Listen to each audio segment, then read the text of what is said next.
Tom Thumb, the tinny boy of Merlin.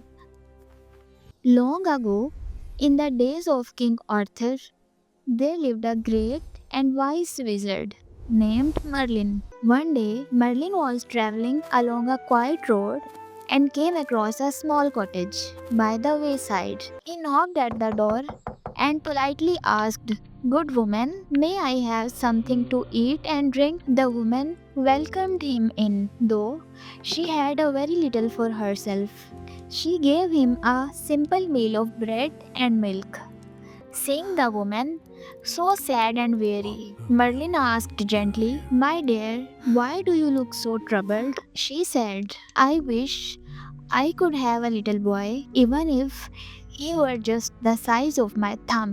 I would be so happy to care for him, no matter how tiny he was."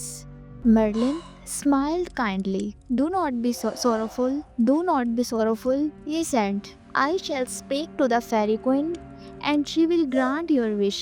True to his word, the fairy queen sent a little boy to the woman, a tiny child no bigger than her thumb.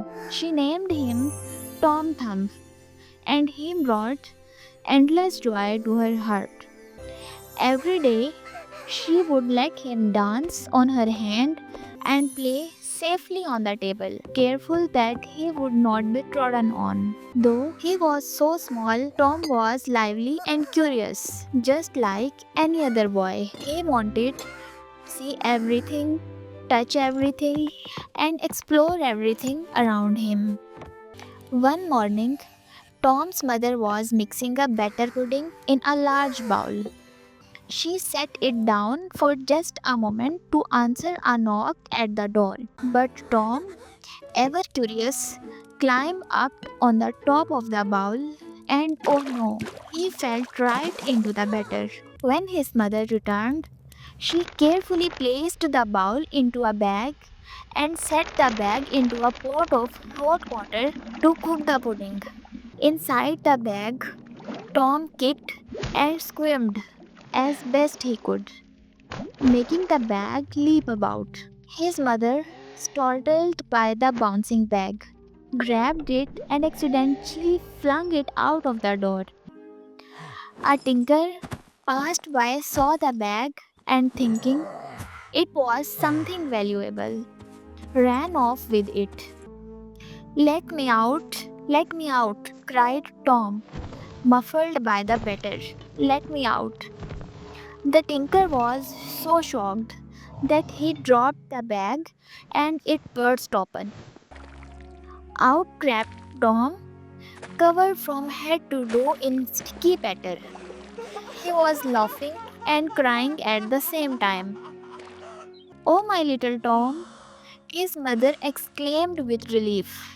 She quickly scooped him up, washed, and sticky batter from his tiny body in a teacup, and tucked him safely into bed. Tom Thumb had once again turned a simple day into a grand adventure. From that day on, the woman always kept a careful eye on her tiny son, but she also let him explore, knowing that curiosity and courage were what made Tom special. Though he was small, he had a big heart, a clever mind, and a spirit full of joy and mischief. And so, Tom Thumb grew up as a clever, happy little boy, loved by all who knew him.